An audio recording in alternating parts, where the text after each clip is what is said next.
Welcome to Big Blend Radio with your hosts, Lisa and Nancy, editors of BigBlendMagazine.com.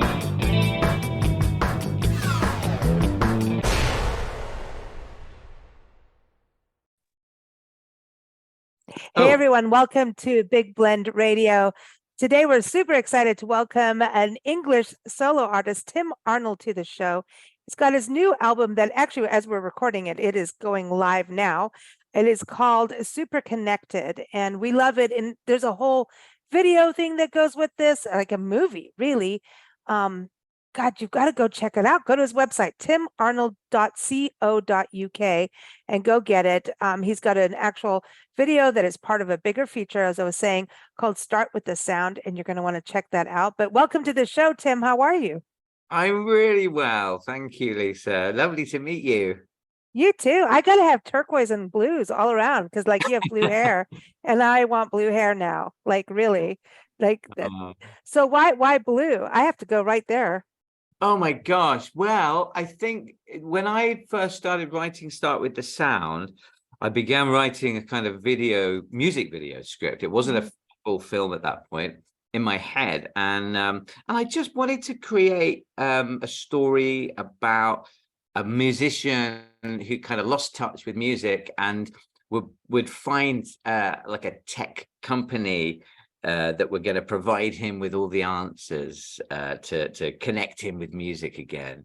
And of course, their way of doing this would be to kind of enable you or anybody to put on this sort of tech helmet, you know, like a headset, that would then make you become whatever it is that you dream of becoming, you know. And so in this musician's life, he would turn into a kind of 70s glam rock star, you know. And so, of course, David Bowie was an obvious choice for that.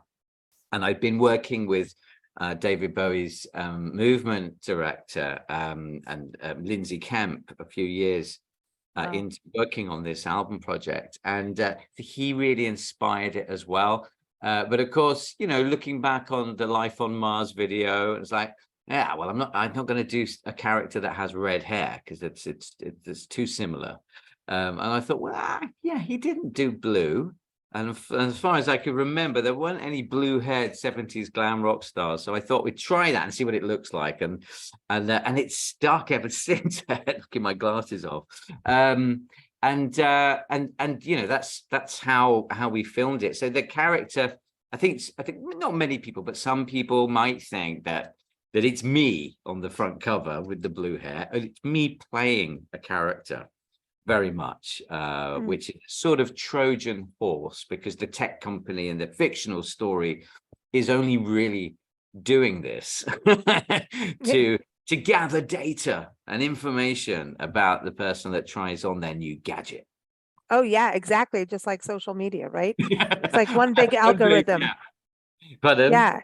It's like one big algorithm, really. And I wonder even about that word, like how it connects with music in a weird way. It's like everything has some kind of wave, a sound wave, and how it's collecting our data. They're using that. And even every notification has a beep. So are we listening to the little tings and beeps more than we are music? That's right. Sound has become a kind of notification to many of us.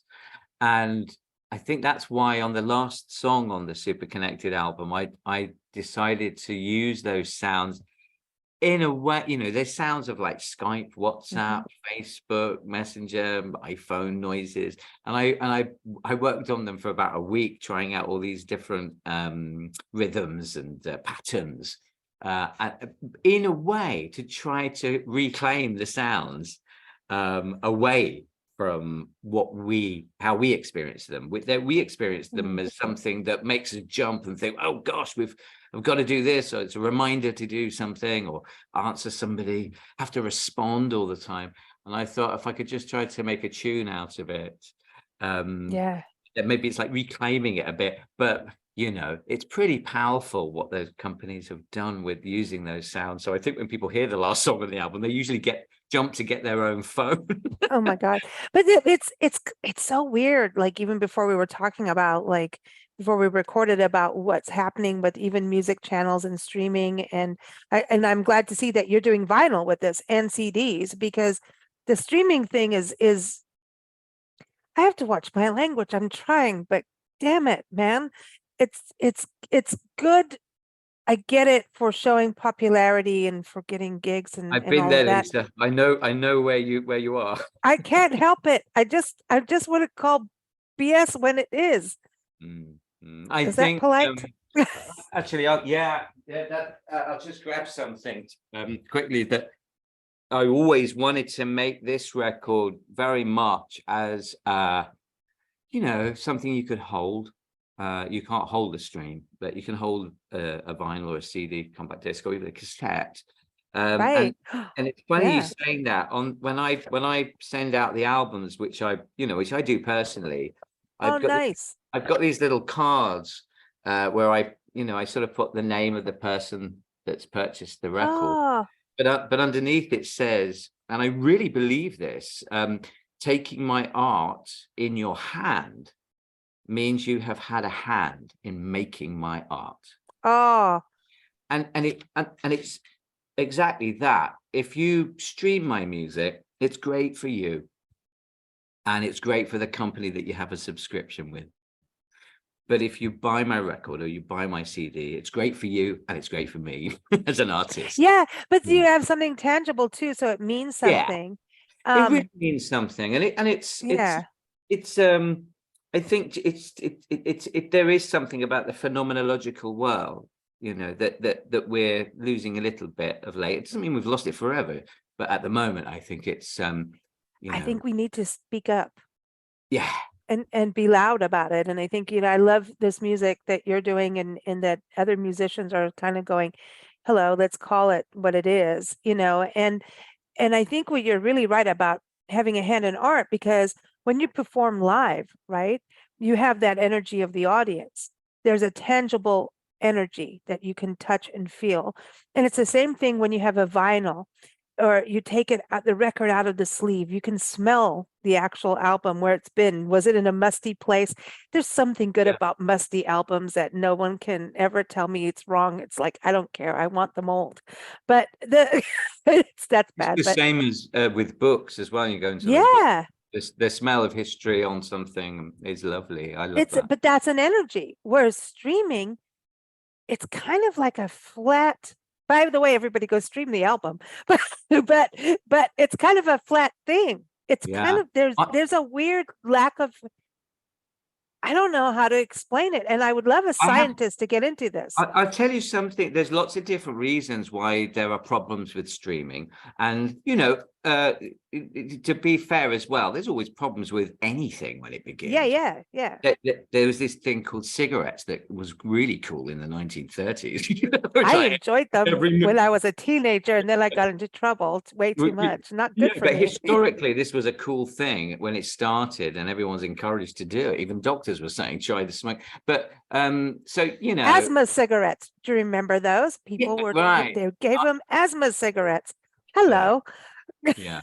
But with streaming, I think the one thing that I found really, I don't know, as a musician, a bit worrying, or not as a musician, as a songwriter, was that what I discovered was that, a songwriter or music creator, let's call it, which widens it out a little bit, will get paid for a stream of their song, for one stream of their, but actually it's as long as it's played for 30 seconds. Right. So mathematically, if your song is 10 minutes long and someone's listening to that all the time, you're going to make a lot less money than someone whose song is only 3 minutes long. Are you with me? You following me? Oh, see, the mathematical algorithm of BS.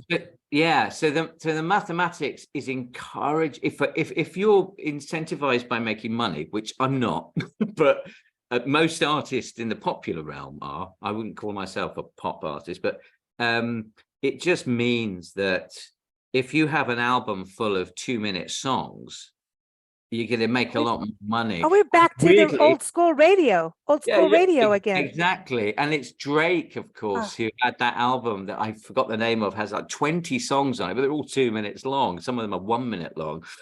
I can't imagine why he made a song that short. But to me, and that's the thing, like I always thought, like I love old school late night radio hosts, like, and we travel the country full time, and America's a big darn country, and you can tell when you cross a county line and or a village line in your country, right? In England, we used to live in England too, and you can see that they start repeating the same playlist of songs, and we could go through 3 or 4 states in one day because we do marathon drives, and we'll look at each other. Nancy and I'll look at each other. We just heard that, and it's really the same song over and over until you get to a college town. Then you get public radio, and you get college students who take over and say, beep beep BS to that. Let's do this. And here's some new stuff. And you're like, or really old stuff from the archives, the B-sides, the 7-minute songs. I'm like, thank you. I want that, because why should an artist be told, like a painter, you must only paint 8x4? It's like our books when we printed our magazines. Oh, you must stick to this. I think that's the point of, as well, is that what you're talking about is very much to do with there's music as pop that is thought of as something, I don't know, disposable and a commodity, and then there's music as art. And what's the strange thing is you're art. You are 100% art to me. Integrity. Which I sort of hope so, because that's the music that I grew up listening to was like that, and it's really kind of you to think of my music like that. But I think the older I get, the more I see how the 60s and the 70s and a little into the 80s, I think as well, is the exception. You know, those artists that broke through with an entire lyrical, conscientious approach to the world and counterculture is not the norm. And of course, I thought it was the norm, and so I grew up with it. I grew up listening to it because of my mom, and it's like, and my friends' families, you know, and it was like, oh, this is the best thing. Even though I was living in different countries, that was like the pioneers, and it was only later that I realized, oh, these were the pioneers, you know. But I lived in the business wasn't fully formed then, and it's only since business has become such a good point. I think Bowie explained it in one of his last interviews, an early interview in 2000, I think, and he discussed the fact that he got into music in the 60s to affect change, because you could really affect change in society at that time. But even in the year 2000, he said, I wouldn't get into music now though if I wanted to affect change. That's 23 years ago, you know. So how it is now is kind of that people, certainly of my generation, who've been making records for a long time, are like, gosh, we got stuck in a difficult space. But I think what's good at the moment, though, is that even though the mainstream has a very limited choice of music and artists to choose from, there is more music being made than ever before, and there's more talent has more outlets. So I think it depends what channels you look through. If you look through the mainstream channels, then like you're limited. People feel like you and me will be very disappointed. But I think we have to look in those other spaces and realize, you know, wherever Pink Floyd sprung out of and wherever Bowie sprung out of in those amazing creative pools of the 60s and the 70s, they exist. They're just not covered by the mainstream anymore. That's all. If you're going to get Pink Floyd, it's just like another brick in the wall, like over and over, and it's like, Jesus Christ, it's like they did so much more. David Bowie did so much more than what you hear, you know. I mean, God, he did. I still find songs that I didn't know about, like from Bowie to this day, that I'm like, holy crap, he did that. Oh yeah. And then I get it. It's like a rabbit hole, and I love it because that's what I really love about your music, is like, it just took me home immediately when I listened. I'm like, like I just feel like this is at home, but it's so new and fresh and timely. And timely is important because we talk about affecting change. You know, basically, it's a pain in the ass to affect change, right? That's the biggest thing. Yeah. But music and the arts, whether it's writing, film, painting, artists tell the truth of time. They do. It's honest. When I mean true art is I honest, think it's I think you're integrity, right. and you suffer for it. Sorry. Yes, you do. Yeah. I mean, I hadn't realized until recently, and I don't say it from a position of oh, poor me, because I really love the path and the journey that I've chosen in my life. But yeah, I've sacrificed an awful lot to do the work I've done. So then, of course, when I was presented with the way popular music has been, I don't know, co-opted and commoditized, you get a little bit frustrated because you realize how much of The man. well, of what you could have in society in your lifetime that I could have had that I haven't, because I kind of made sacrifices to follow my artistic I don't know, they're not even ambitions, but just the need to explore what I feel about the world and myself and in relation to it. And that very much came into being on this album, and it's probably why I could have released it 4 years ago, and I could have released it 3 years ago or 2, and I just kept building it. So it's quite a beast of a. It's a work of art. It feels like it, and it feels like it's not mine as well. There's so many different people involved in it. It's like a real collaborative. Well, when you watch the video, and everyone go to Tim Arnold's YouTube, and go to his website, and then go to YouTube and go get the album and everything from there. But when you go and watch the video, and I know now you've got a bigger production, which I want to know how we can all tap into that. But when you watch that and you see how many people are involved in this video, it felt like you're part of, like, it took me through so many different movies, and at the same time, I thought he's going to get the probe. Somewhere's going to happen. The probe is coming. But it just, to me, was a very big wake up. When you have the white rooms, like the white coats, anything with a white coat, I'm running to the hills. Give me Kate Bush. I'm going running up that hill.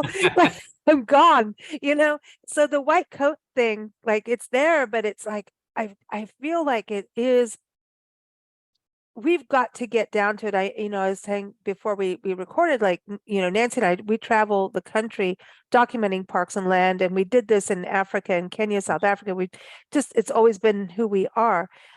And when you talk about music, like, I feel like we're copying nature in a very synthetic, inorganic, unorganic, I don't know what the word is, but it's horrible how we're, like, I understand recording sound and synthesizing. I get all that on the musical side.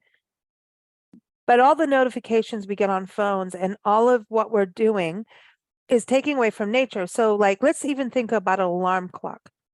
Who the hell wants a bing, bing, bing, bing to wake up to? That's like when you're a baby coming out and you're being born. They slapped you at the beginning. They didn't slap me because I apparently talked before I got slapped, because apparently I talk a lot. But when you think about waking up in the morning, if you listen, and we have the birds outside our window, and some people don't have that blessing of birds outside their window. Some people hate the birds outside their window. And I go, okay, you've kind of lost that connection now. You want your phone to do that, So if we keep distancing ourselves from nature, and we're going more into the phone, more into this technology, when I think technology can do an amazing amount of goodness too. So I'm not anti progression and all of that. But you see what I mean? It's just, I feel like we've kind of lost balance, and we need to go back to nature, because we need that balance to balance, like, even breathing and stuff. Eventually, like, we've got to think for ourselves. We got to get our hands in the dirt. I really agree with what you say about nature, because weirdly, obviously, the album is all about the problems that I did have and do have still to a degree with the technology, social communication technology, social media, emails, text message, all this kind of stuff. Ding, ding, ding. Yeah, I mean, really serious problems I have with it, and of course, because of releasing the record finally, I've had to re-enter that world, Yeah. and I found it has been responsible for physical ailments, and this is not an exaggeration, but I've been with a sort of a movement therapist, and holding something like this, we're closed, our body is closed, That's a when good you're like, point. your arms are kind of like this. And I really wish they'd hurry up with the Tom Cruise Minority Report thing so we can just do that, with the screen. So I think that's just the body, what it does to the mind. Maybe not for everybody, but for me, and certainly the people that I came into contact with when I was researching the different mental health disorders and challenges that people have had because of technology communications, is extraordinary. I mean, it's so complicated, and it really is like something that I think Edward Snowden said with technology. We often we always wonder if we could do something, but we never ask if we should. Ooh. Yeah, and I Yeah. think a little bit of that has happened, certainly in terms of younger people that inspired the me writing the album of Super Connected, has very much been harmful, I think, to a lot of youngsters who haven't finished developing, in their brains. And that's when I went to Italy in 2016 to do a concert in Verona, and a friend had invited me, and he's a neuropsychotherapist, Ricardo, and he just told me that his job had really turned into going and counseling teenagers who would not leave their bedroom, would not go to school. Their parents didn't know what to do with their kid, but they were absolutely locked into their, the world of social media. And this was more and more at that time. That was probably 2016, and I started writing about all the songs on this album then. Wow. And then when you get to the pandemic, I just suddenly realized I can't talk about this because it was questioning our use of screens and technology. And so, of course, in lockdown, you couldn't really... Yeah, but it's like now we get to talk and actually see each other and have these conversations without Absolutely. which is amazing. So there's this extra form of, there is energy, Yeah. But the pandemic, I think, was really scary for teens and kids because they were doing school on Zoom or whatever, and half of them were going, oh, I can't be there. And they were really texting. They were on their phones. They were like double timing almost and playing games. And we do a lot of mental health show, like it's so important to do. And we just keep doing it because relationships, I watch people go out to a meal. It's like you're finally allowed to go to a restaurant after all these years, right? 2 years of none of that, right? Go out to a restaurant and you're texting each other from your damn table. Like, let's order from a QR code. I understand during pandemic times, but it's nuts. It's very empowering. I think mobile phones have become very empowering, and I think for people who don't have problems about their power in the world, it's not a big deal. I've met various politicians who are very comfortable, quite wealthy, and it doesn't mess with their daily the way they go on. Well, our politicians are too old to even use them. So they're like, I'm just like, dudes, come on, and women, can you just move on? Get on with it. Because how do we make change? But I think, right. But I think the people that those of us in society who who don't have a lot of power and don't have a say and A support. and Yeah. a support are really married to their phones. And one thing that I'm doing next week, I'm doing an album launch and the film premiere at the Roundhouse in London. And we've teamed up with a company called Yonder, who create phone-free spaces. And what that means is, in a nutshell, is when you come to the venue and you show your ticket or you buy your ticket, they take your phone for a moment and they put it in a pouch, and then they lock the pouch and they give you the phone back. And then you go into the venue. So it's not like your phone's been confiscated. It's still on your person. You have your phone, but you can't use it in the performance space. And it's not a restriction. Like, I'm not using it, but I'm not saying you can't use your phone. I'm saying I can't do my show with If you're you. doing this. Yeah, I can't do it. One reason is I'm autistic, and I only found this out recently, and it has been a massive part of my ability to concentrate in anything when there's many things happening at the same time, unless it's music, which is the opposite. Music is the thing that it can be all kinds of music going on, and that's very self-regulating for me. But yeah, it's actually to help me perform. But also, you're watching a film and you're listening to a guy perform an album live all at the same time. You've not heard the songs, you've not seen the story of the film. It's quite a lot. So if you're checking your mobile phone for like the football results in the middle of the show, or taking a photo, you're Rude. You're gonna miss. Well, I don't think. It can be seen as it's rude. rude. I'm sorry. Back in the day, there was like, you don't even go to the bathroom during a performance. Absolutely. I think it depends what kind of work you're doing. And I keep saying this to everybody that's asked me, what's going to give my phone over? And it's like, yeah, it's not that I'm advocating that all live events should not have mobile phones.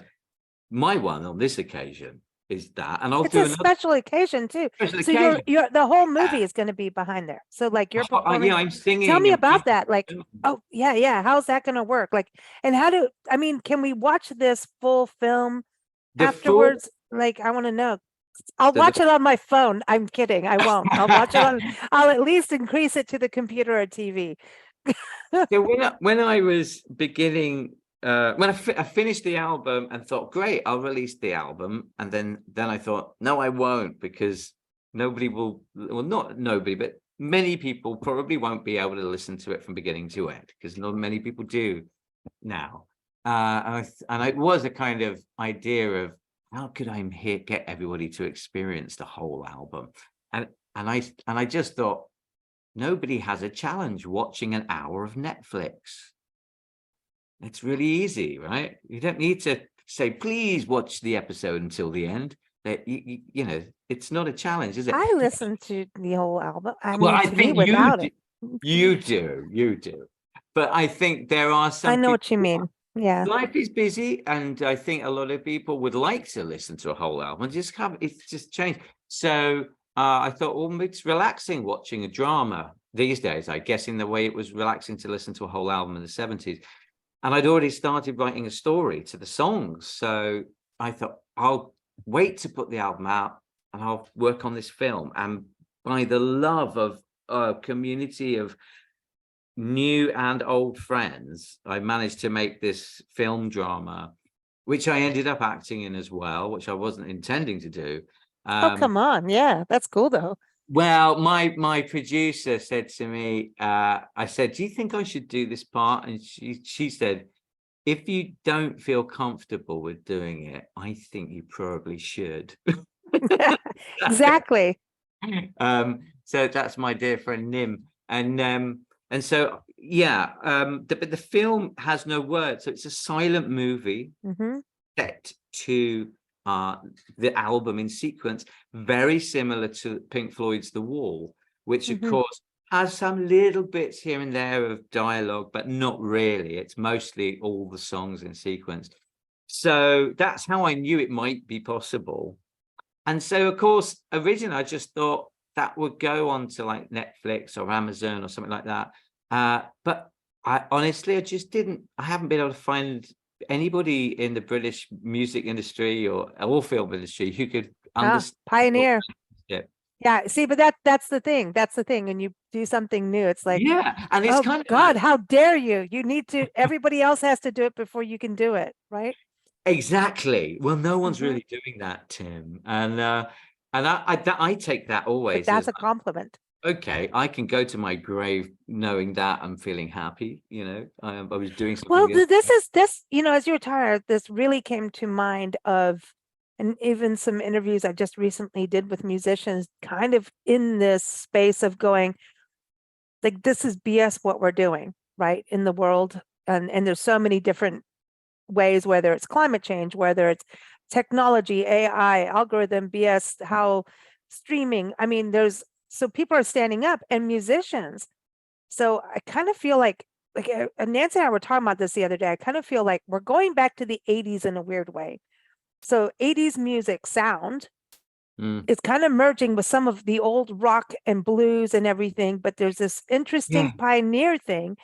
Like, and I said, so sampling is really using new sounds is becoming the Mhm, new wave of people capturing new music. And I'm like, this is mhm, going to be what happens now. However, the musicians now are like, it's like punk is in there, like the attitude is in there. mhm. And it can even come out in classical music, punk, in a way of like, I'm going to wake you the hell up, right? And so I kind of feel like everything's merging into this little storm of like, wake the hell up. And I feel like that is what's happening with music now.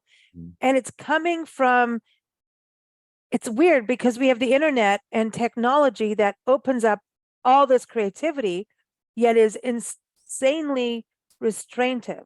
It's Yeah. like being in a prison and not being able to perform. It's So I feel it's like everyone's literally rebelling right now. And it's it's very good in a way. It's more yeah. creative stuff happening because of I really agree with what you're saying about it being a time with the most incredible opportunities being made available, but somehow the it freedom sucks.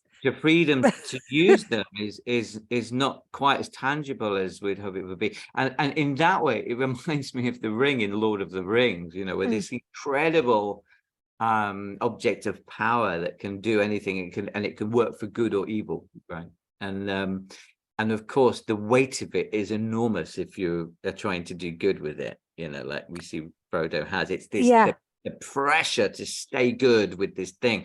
And I think it's very similar with AI and all of those things. I mean, on this album, I think it's not the last one, just right at the end of the album, there's a song called Where Am I in All of This, which I think began very much as a sort of autobiographical thing of where am I in literally it was a real thing. But the last lyric of that is I can't take any more today, and I can't fake it's not here to stay.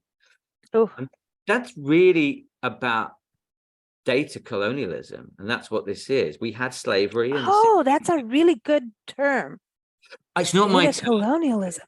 Oh, I Yeah, love that term. I it's don't like it because I don't like what it stands for, but it's well, true. it Holy is crap. true. Yeah, data colonialism was coined by a professor of media studies at the London School of Economics. He's called Nick Couldry, and he wrote a book called The Costs of Connection. And of course, Oh, I discovered this book halfway through writing Super Connected and reached out to him, and I interviewed him on my own podcast. oh, cool. Tell And everybody how to get your podcast. yeah, my podcast is called Super Connected Conversations. It's on all the places where you hear Okay. podcasts. But there's one episode with Nick Couldry, and he wrote this book called The Cost of Connection, and it really argues the case very successfully for that the original slavery that we know from the 16th century and before, predominantly obviously in Britain and America, is basically the same system that corporate tech companies are Oh using boy.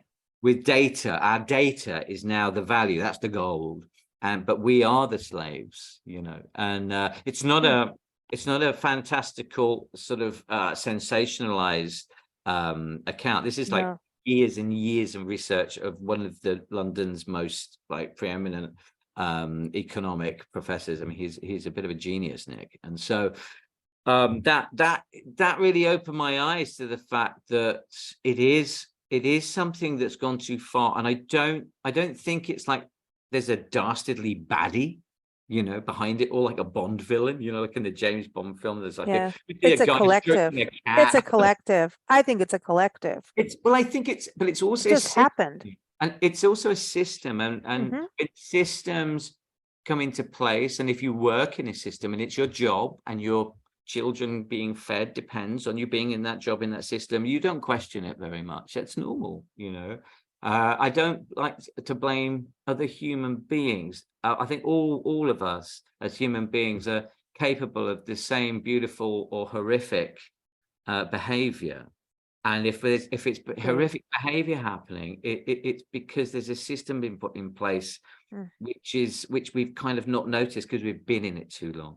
And I think most of the songs on Super Connected are kind of about my battles to get to that point where I was cross with other people. Why are you communicating like that? Why do you like it when I share this but you don't like that? And eventually I realized, hang on, this isn't them. This is the system that we've been put in. By who? Not another person. It's the system itself, you know. It's messed up. And your lyrics, by the way, that is one of my big draws to your music, is your lyrics. Your lyrics, because they're not over fanciful, and it just like, I think it is such a talent to be able to musically get under your skin with something so like, boom, you get it, you know. And when you go like, here it comes, like when I was listening to that, I was like, you could take that in so many ways depending on what you're going through in that day. Like it could be, okay, here comes the deluge of notification. Here comes the emotional feeling of all this crap. You know it's coming, like, oh God. You know what I mean? It's like there's all, or it could be the high people get off of notifications, like, oh, I got 10,000 on my TikTok. Oh, and then let me delete this post because it only got 100. Like, what the? And that's the thing, isn't it? This is the sickness we have. And our kids are going through it. They're becoming YouTube stars, which, fine, you found something, but what is of substance? That's what I want. I think that's a really good word, substance, because it's once they pull the cord on the internet, all of these dependencies are gone, you know.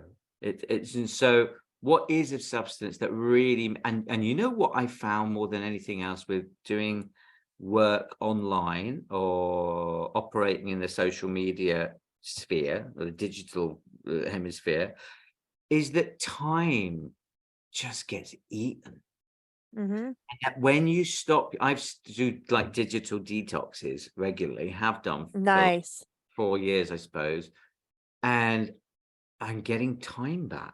So it's like I get so much more out of a day. Like, can you just enjoy a cup of tea and actually enjoy a cup of tea in a book and just watch someone go down the street or look at a bird out the window, or, you know what I mean? Where you actually take a walk without having a phone in hand and walking into a street lamp. And I think, you know, this, someone listening to this will think, not everybody, but some people will think, oh, it's like anti-tech. It's like, it's not anti-tech. No, there's good uses with it. Yeah, it's about being aware of how we are with tech. There was an amazing philosopher guru from the early 20th century that I discovered by reading about in a Kate Bush biography when I was 12. And he's called Gurdjieff.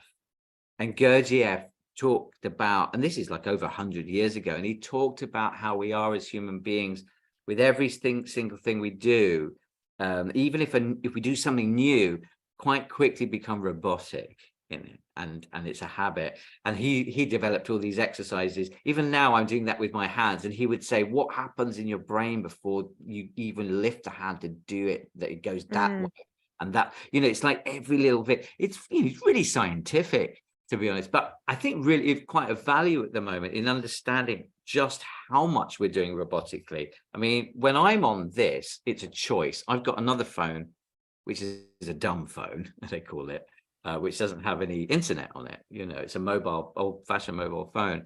So depending on what I'm doing, I'll have this one or I'll have the dumb phone. But on this one, I'm really aware I'm doing stuff so automatically that I'm not surprised that I'm mentally drained at the end of the day and feel physically sort of depleted as well, because I've been in the same robotic kind of. Well, I've done tests on this because, as we travel, like right now where we're on a waterfront.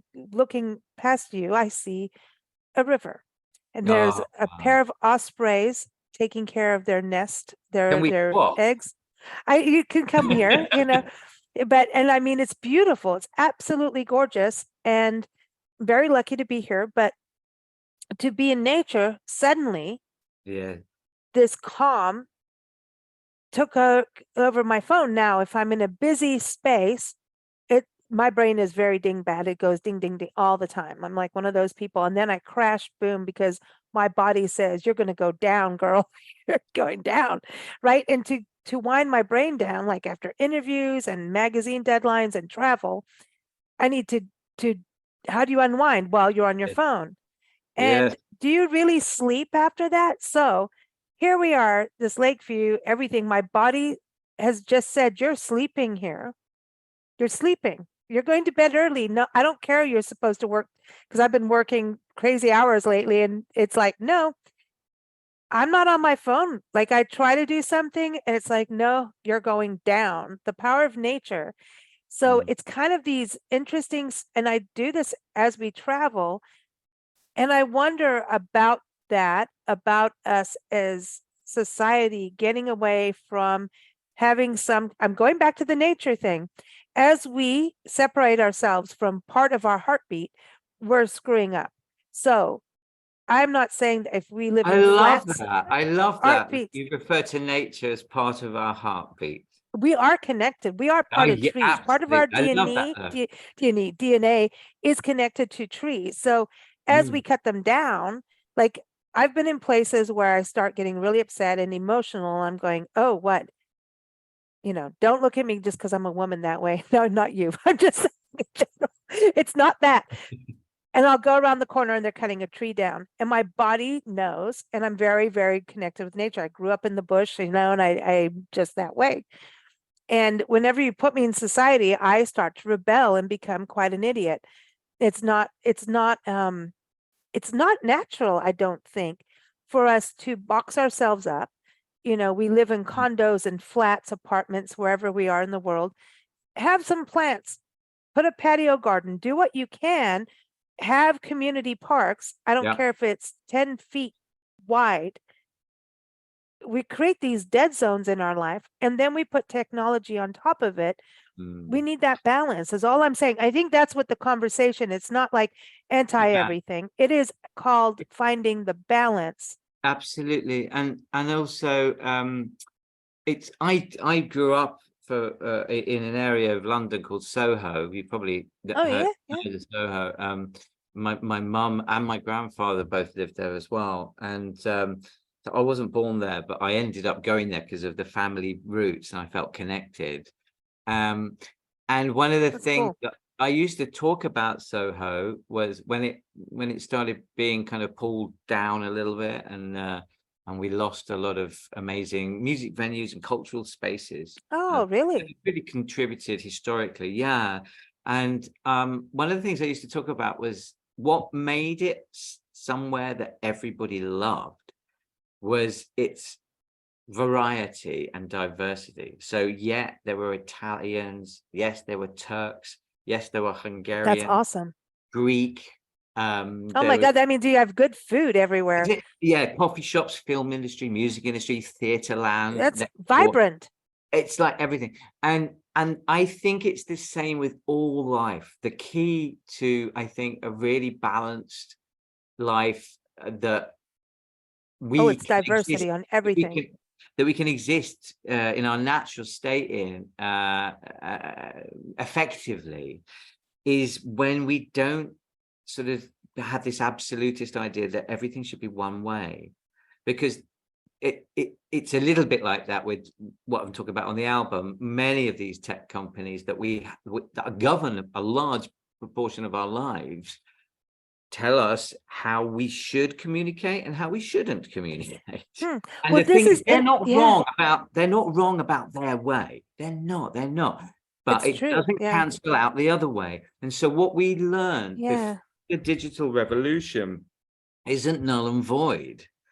We can bring that as well. And that's kind of where I'm coming from with Super Connected. I think you use what the tools we have for betterment.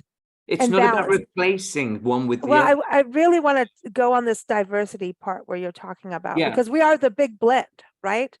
And our thing is everything is connected. Like I'm talking to you about trees when we're supposed to be talking about music, but we're talking about digital, we're talking about mental health.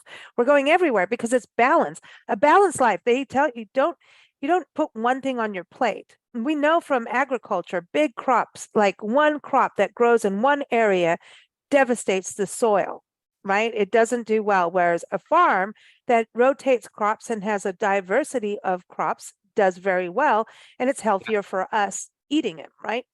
So we're the big blend. So marketers want us to be, oh, well, you're doing a little bit of everything, not good enough. We want, for investment and marketing and all that stuff that we have to survive on. We want this, we want that. And so we're a big blend. And then we go, okay, well, here's our travel podcast and our travel magazine. Here's our food magazine. And it does very well because everybody loves this.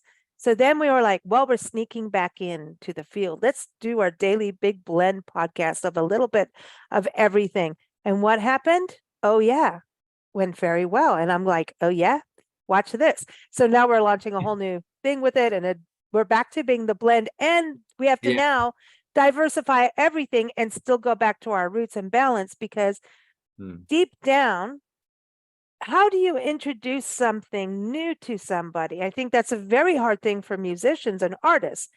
You love music. How did you listen to the first song of the artist? If not, once you like the artist, then you're going, oh, we want something new. But to hear it for the first time, for me, I don't care. If someone's like, there's new music, I'm like, bring it. And sometimes you may not like it the first time. You may have to listen to it 3 times to go, oh, now I like it. All depends. Oh, so many different factors with music. Yeah, we just need to breathe in a bit, slow the hell down, accept diversity in everything, including technology. Yeah. Including how we handle the variety of what's happening in climate change solutions, including everybody is this absolutist. I think we were saying about that. It's like, oh, it's one way, the highway. Bullshit. Sorry. It's not that way. It doesn't work that way because nature doesn't work that way. And the natural world is what we are living in. And the other thing was, it's okay to be a human being who is conflicted. It's okay not to be able to make a choice. Well, if you aren't feeling something, that's when you have a problem. Exactly. Somebody said to me recently, oh, I thought you'd taken your music off Spotify, which I did about 2 years ago. I took my whole discography off Spotify because they were investing in AI military companies, and I didn't like my music being in that space that was putting money into war or defense, whichever one. They both belong with each other, don't they? So I haven't been on Spotify until now, and I had to go back on because nobody could find my music. Not everybody wants vinyl and CD. Not everybody wants to use Bandcamp. I'm conflicted, and that's where it's really important to go. When someone says to you, well, do you believe in Spotify or don't you? I'm conflicted, and my music's on it, and that's okay. So is our podcast. Yeah, I know. That's human. It doesn't feel good that they invest in military companies and that my music's on it. I don't like it. I like that people can hear my music. That's because conflict. that's going to make positive change. But what we're living in these days is like, you got to be on this route or that route. It's like, well, I'm a bit on the both routes at the moment, I'm afraid. Oh, politically too. Like, this side or that side? No, like, I don't have pure blonde hair. It's dirty blonde. And sometimes in the summer it goes like nice and brilliant. I'm just going to go get blue hair like you. It's like, it's far easier because it's like, I can. Mine's natural though, of course. Yeah, but and you've got it like merged in, but how dare you merge something, and blend it in. It grew like this. It's been like this since I was a baby. Oh, really? What did you have? Blueberries as your first food element, But yeah, I think it's just, God, I feel like we've forgotten to celebrate life and actually take a breath of fresh air and go outside, enjoy the sunshine. And now it's spring, summer, depending on where you are in the hemisphere, though. Get out there and enjoy. To get sun here, so in London. So yeah, hopefully. Where were you born in England? I was born in the north of Soho. Okay. In the West End, in the Middlesex Hospital. But I grew up in North London until I was 8, and then I lived all over Europe, France and Spain. My mother's sweet. Yeah, well, she was a singer and an actress, and she retired now, but did a lot of cabaret and theatre shows all over Europe. So I grew up in a camper van for a year. Oh, see, you're just like us. See, you understand the gypsy life. But traveling the gypsy life is for me. Yes, it's awesome. It is awesome. I did that like in South Africa with Nancy, my mom. Normally she'd be here with us, but we're on deadline and went through internet hell. And so she's like, I got to get this magazine out. I'm like, all right, get it done. Let's just go outside in the sun. But we lived in England. That's what I was asking, because we used to live in England. Oh, whereabouts in England? Southport.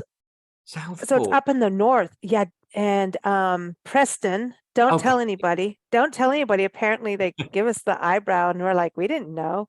Like we were just there. And then we went from Kenya to England to South Africa, and we were there for about a year and a half, and then came back. Then we lived in Guernsey in the Channel Islands for a little bit between South Africa and coming back to the States. But when you were in Africa, did you travel through Zambia? No, we didn't do Zambia. A little bit of Zimbabwe, mostly Kenya and South Africa, and then some of the African countries like the Transkei and Lesotho and Swaziland. But Tanzania. Africa, I really want to go because my father was from Zambia. Oh, wow. I've never been there, so I want. Oh, you should go. Like, what I keep thinking that, like, when you think about Freddie Mercury, like, I want to tell people, like, he comes from Africa, man. It's like, I know. But it's like he was Zanzibar, and that's a crazy place too. It's really amazing that you brought that up, Lisa, because I was a member of the Queen fan club. Seriously, I love it. I had a little membership card when I was 12, in 1987. And it was the first time I'm mixed race, but I kind of knew that, but didn't know it because my mum was white and my older brother was white. Everybody was white. So I kind of grew up thinking I'm probably white, really, when I was a kid. I just didn't. No, you can't be. You've got blue hair. You're a blue. Yeah, right.